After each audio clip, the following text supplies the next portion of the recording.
pagi pemirsa, apa kabar Anda di pagi hari ini? Senang sekali saya Graciela Taime dapat menjumpai Anda dalam Berita Papua. Sejumlah berita menarik dan teraktual telah berhasil dirangkum tim redaksi kami. Berikut 3 berita utamanya hari ini.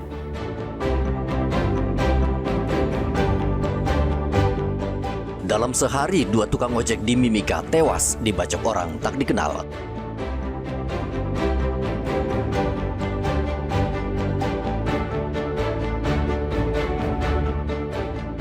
Jelang Natal dan Tahun Baru, harga daging sapi di Merauke melonjak.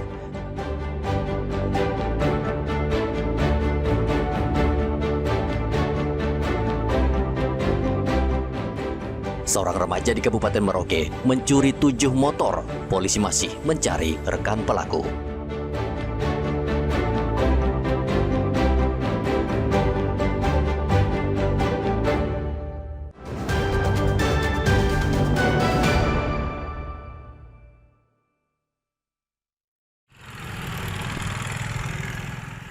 Operasi Zebra 2025 resmi berakhir pada 30 November 2025. Kasat Lantas Polres Merauke Ibtu Reza Hilmi mengungkapkan selama operasi berlangsung terdapat 1 korban meninggal dunia serta meningkatnya pelanggaran lalu lintas.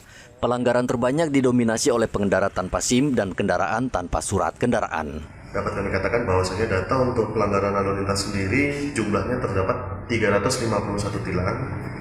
Kemudian dengan rincian untuk roda 2 294, kemudian roda 4 57. Setelah itu untuk melaksanakan teguran pada saat operasi Zebra kemarin terdapat 424, yang dimana kendaraan roda 2 322, untuk roda 4 104. Dan kemudian untuk jumlah angka kecelakaan yang berakibat fatal, yang saya katakan sekali lagi yang berakibat fatalitas, yakni meninggal dunia 1. Polresta Manokwari juga merilis hasil operasi Zebra Mansinam 2025.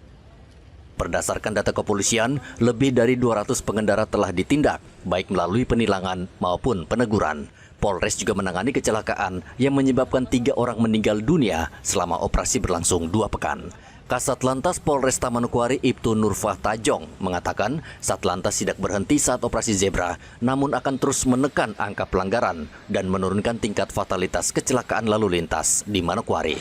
Maka kami himbau untuk pergantian tahun dan menyambut Natal ini, mari kita sama-sama lebih peduli, mari kita sama-sama lebih berhati-hati dalam menggunakan kendaraan.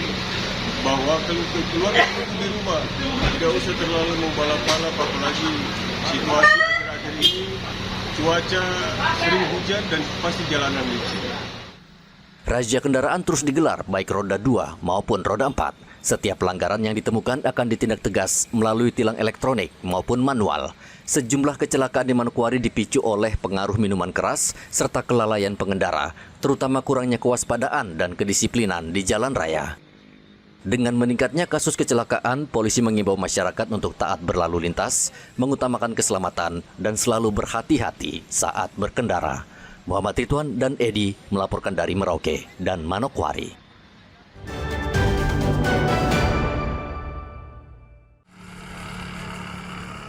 Dalam peringatan Hari Disabilitas Internasional, sejumlah lembaga pendidikan khusus, termasuk sekolah luar biasa di Merauke, menggelar doa bersama untuk Kiki, bocah disabilitas yang tewas dianiaya beberapa waktu lalu. Para guru dan siswa SLB Merauke larut dalam kesedihan. Mereka memanjatkan doa serta harapan agar polisi menangkap pelaku yang membunuh Kiki. Guru dan siswa hingga saat ini masih terus menunggu kasus ini terungkap, meski sudah 1 bulan berlalu. Hari ini adalah hari luar biasa, merupakan Hari Disabilitas Internasional. Kami melaksanakan kegiatan ini sebagai bentuk kepedulian, kebersamaan. Tidak ada acara yang meriah. Kami khususkan mengirimkan doa buat anda-anda Kiki. Semoga anda-anda Kiki damai di sisi Tuhan, sudah bahagia di surganya Allah Subhanahu wa Ta'ala. Dan yang terlebih, kami juga mendoakan kepada pihak yang berwenang untuk bisa memproses kasus ini dengan cepat dan Tuhan memberikan jalan untuk bagaimana permasalahan ini segera tuntas. Kiki menjadi simbol perjuangan anak-anak disabilitas di Merauke yang saat ini membutuhkan perlindungan masyarakat dan pemerintah. Sebulan yang lalu, Kiki, gadis remaja penyandang disabilitas, tewas mengenaskan. Jasadnya ditemukan tidak jauh dari rumahnya, si pelaku hingga kini masih buron. Muhammad Ridwan dan Rian Tonai melaporkan dari Merauke, Papua Selatan.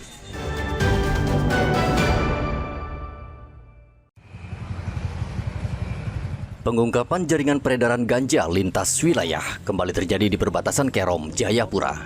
Terbongkarnya peredaran ganja bermula dari razia kendaraan di Kampung Arsopura. 2 warga berinisial Y dan S diringkus pada hari Senin. Polisi menemukan indikasi kuat adanya jalur distribusi narkotika yang lebih luas dari sekadar peredaran tingkat kampung. Aparat menelusuri alur pasokan hingga akhirnya melakukan penyergapan 2 pemuda lain berinisial R dan D di kota Jayapura. Dari operasi ini, polisi menyita 8 bungkus besar plastik bening berisi ganja kering, telepon genggam, 2 motor, serta uang tunai. Lakukan razia di Polsek Kanto, wilayah hukum Polsek Kanto, dan malam itu kami mengamankan 2 orang pengguna narkoba, pemakai pengguna narkoba menggunakan motor, dan kami razia mendapatkan 1 paket ganja yang telah dipakai dengan 1 botol miras jenisnya. Kami langsung musnahkan di tempat untuk ganjanya, dan pengguna ini kami bawa ke Mapolsek untuk kami berkoordinasi dengan Sat Narkoba Polres Kerom untuk proses lebih lanjut. Kapolsek menambahkan pengembangan kasus tidak berhenti pada 4 tersangka yang telah diringkus. Polsek Kanto mengimbau warga melapor jika mengetahui aktivitas mencurigakan terkait peredaran narkoba. Mengingat wilayah Kerom kerap menjadi jalur rentan penyelundupan ganja dari Papua Nugini ke kota Jayapura. Arthur dan Rian Tonai melaporkan dari Kerom, Papua.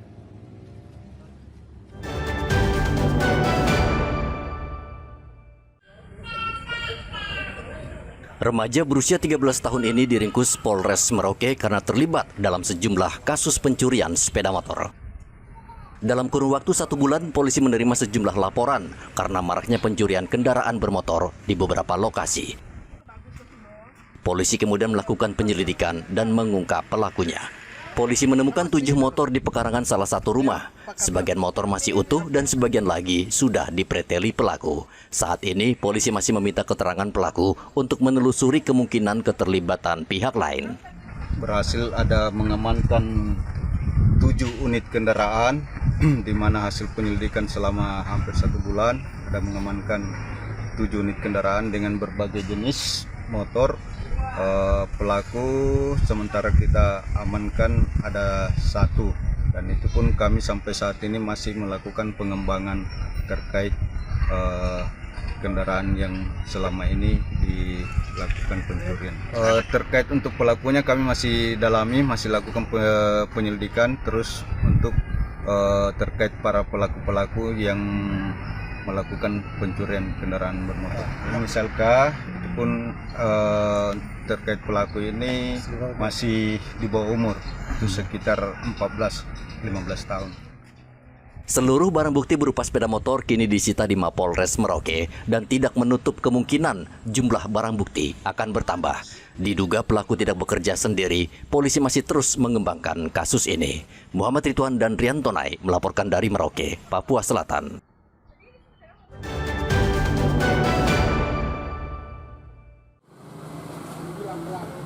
Pemerintah Kabupaten Merauke terus mengontrol dan mengawasi harga beras, terutama beras SPHP dan jenis premium, menjelang Hari Raya Natal dan Tahun Baru. Bupati Merauke Yosef Gepse memperingatkan pedagang tidak memanfaatkan momen Natal dan Tahun Baru untuk menaikkan harga sembako. Pengendalian harga menjelang Hari Raya, biasanya kecenderungannya akan dinaikkan oleh para pedagang kita, tapi saya sudah instruksikan kepada Kepala Dinas Ketahanan Pangan bersama stakeholder yang ada, tim yang telah kita bentuk untuk melakukan yang namanya operasi pasar. Kita pasti melibatkan Bulog sehingga kita sama-sama menjaga agar harga beras itu bisa kita kendalikan, dan juga harga beras premium. Ya, itu bisa kita kendalikan di Kabupaten Merauke. Di Merauke adalah ada pengusaha kita yang mencoba juga untuk melakukan yang namanya upaya perbaikan dan kualitas beras dengan membuat beras premium. Dan saya pikir kalau ada pengusaha lokal kita yang sudah bisa menciptakan beras premium, atau menyediakan kelas premium, maka itu juga akan mengendalikan yang lain. Pemda Merauke melalui Dinas Perdagangan terus melakukan pemantauan berkala di pasar dan swalayan. Pengawasan ini tidak hanya berfokus pada harga beras, tetapi juga seluruh komoditas sembako agar tidak ada warga yang dirugikan saat menjelang perayaan Natal dan Tahun Baru. Pemkab Merauke bekerja sama dengan Satgas Pangan Polres untuk memastikan penjualan beras subsidi tidak melebihi harga eceran yang ditetapkan pemerintah. Muhammad Ridwan dan Rian Tonai melaporkan dari Merauke, Papua Selatan.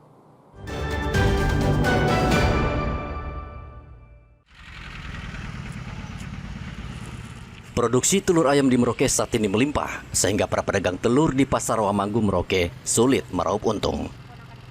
Untuk menjaga pasokan telur memasuki Natal dan Tahun Baru, pedagang tidak akan mendatangkan telur dari luar Merauke seperti tahun-tahun sebelumnya. Membanjirnya telur menyebabkan harga telur turun. Satu rak telur yang sebelumnya dijual sekitar Rp70.000, kini harganya menjadi Rp60.000. Jika produksi telur terus bertambah, pedagang khawatir harga akan semakin turun.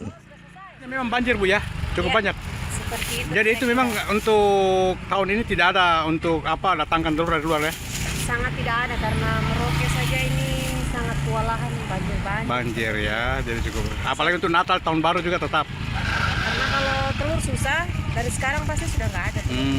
Ini banjir ya? Iya. Penjualan telur keluar Merauke seperti Asmat, Mapi, dan Bovendigul tidak berjalan baik karena daerah tersebut sudah banyak peternak ayam petelur. Wilayah perbatasan saat ini tidak lagi bergantung pasokan telur dari Merauke. Muhammad Ridwan dan Rian Tonai melaporkan dari Merauke, Papua Selatan.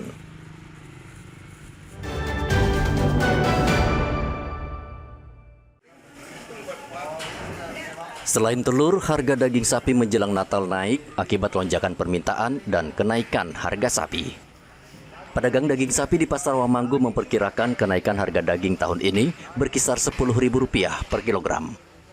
Saat ini harga daging sapi sekitar Rp140.000 per kilogram, naik dari harga Rp130.000 per kilogram. Jelang Natal naik lagi? Sapi. Ya, tetap insya Allah naik itu. Naik karena orang yang jual sapi juga kasih naik harga sapinya. Gitu. Begitu. Jadi kalau seandainya dia tidak kasih naik harga sapi, dia tidak kasih naik. Tapi kalau kita punya langganan bakso itu harga stabil saja. Kira-kira kenaikannya berapa per kilo? Paling naik 10.000. 10.000 ya? Ya, kita punya taksiran begitu saja. Tapi kalau untuk sapi di Bekasi cukup banyak?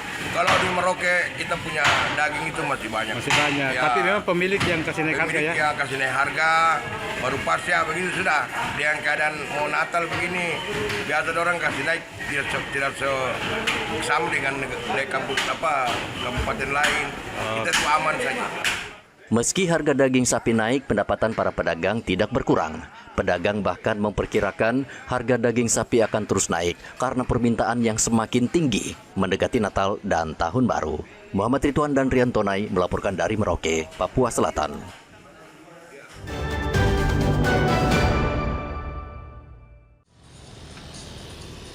Tren anak muda yang berinvestasi di saham saat ini jumlahnya meningkat. Di satu sisi hal ini positif, namun di sisi lain dampaknya juga buruk. Banyak dari anak-anak muda terjebak pinjaman online. Perwakilan Bursa Efek Indonesia wilayah Papua, Kresna Payokwa, meminta para generasi muda untuk tidak berpikir meraup untung dengan cepat. Bursa Efek Indonesia Papua melihat banyak anak muda belum paham mengenai analisis dalam investasi saham. Bahkan ada anak muda yang berinvestasi saham menggunakan uang operasional, uang kuliah, atau bahkan dana pinjaman. Kita selalu menyampaikan bahwa pastikan bahwa dana yang kita gunakan untuk investasi itu adalah bukan uang panas gitu ya. Jadi bukan uang operasional atau uang sekolah atau uang kuliah atau dana yang akan dipakai dalam waktu dekat. Nah, kami selalu merekomendasikan agar para calon investor memiliki dana yang memang dialokasikan khusus untuk berinvestasi. Nah, kalau mereka masih belum memiliki dana untuk diinvestasikan, kami sarankan langkah pertama mungkin bisa menabung dulu, yang menyisihkan dari pendapatannya, mengalokasikannya secara khusus sehingga dia punya alokasi dana untuk investasi. Nah, dari dana itulah yang bisa digunakan untuk berinvestasi. Data Bursa Efek Indonesia Papua, perkembangan pasar modal menunjukkan tren meningkat. Hingga Oktober 2025, jumlah investor di Papua mencapai 125.000 lebih. Provinsi Papua tercatat sebagai wilayah dengan jumlah investor terbesar, yakni lebih dari 40.000, disusul Papua Tengah dan Papua Barat. Bursa Efek Indonesia Papua juga mencatat investor muda dengan usia 18 hingga 25 tahun merupakan kelompok dominan. Rian Tonai melaporkan dari Kota Jayapura, Papua.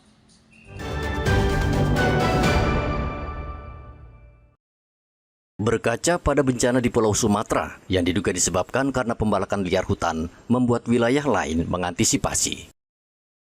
Gubernur Papua meminta masyarakat adat untuk mengawasi aktivitas pemanfaatan hutan di Papua. Gubernur khawatir karena belakangan ini kebutuhan kayu meningkat sehingga mengancam kelestarian hutan. Ia meminta Dinas Kehutanan mengedukasi masyarakat tentang batas pemanfaatan kayu dan mengajak mereka terlibat dalam melestarikan hutan. Pemerintah provinsi saat ini juga menyiapkan pelatihan pemanfaatan hasil hutan bukan kayu, serta mendorong program penanaman kembali. Kan pertama itu kan ada yang berizin, yang kedua masyarakat.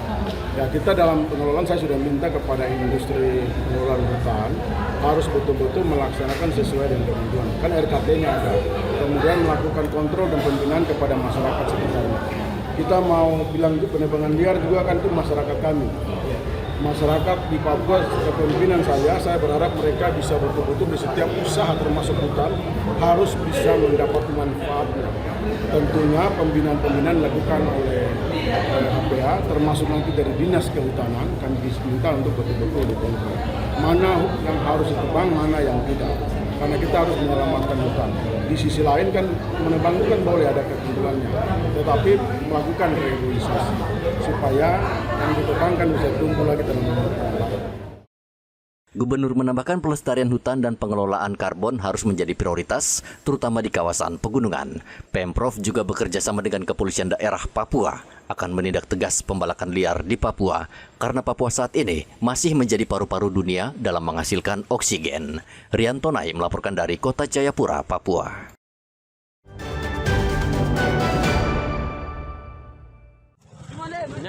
Dua orang tukang ojek di Timika, Papua Tengah menjadi korban pembunuhan di dua lokasi. Peristiwa ini menghebohkan warga setempat. Seorang pemuda ditemukan tergeletak di Jalan SP7 dalam kondisi mengenaskan. Kepala korban terputus sementara badannya masih berada di dekat motor. Polisi segera mendatangi lokasi dan mengevakuasi jenazah ke RSUD Mimika. Beberapa jam kemudian aparat kepolisian kembali menerima laporan pembunuhan seorang tukang ojek di Jalan SP5. Korban ditemukan dengan kondisi tangan terputus dan luka bacok di sekitar tubuh. Dua tukang ojek tersebut diduga dibunuh secara sadis pada hari yang sama. Humas RSUD Mimika membenarkan bahwa rumah sakit telah menerima dua jenazah korban pembacokan tersebut. Setelah proses pemeriksaan di RSUD Mimika selesai, jenazah korban diserahkan kepada keluarga. Sebelum dibawa ke rumah duka, keluarga mengarak kedua jenazah berkeliling kota Mimika. Keluarga mendesak agar pelaku pembunuhan segera ditangkap. Hingga kini, polisi masih melakukan penyelidikan untuk mengungkap pelaku. Igo Batmomolin dan Rian Tonai melaporkan dari Mimika, Papua Tengah. Pemirsa, informasi tadi sekaligus mengakhiri jumpa kita pada pagi hari ini. Saya Graciela Taime, mewakili kerabat kerja yang bertugas menyampaikan terima kasih, selamat beraktivitas, sampai jumpa. Wanyambe.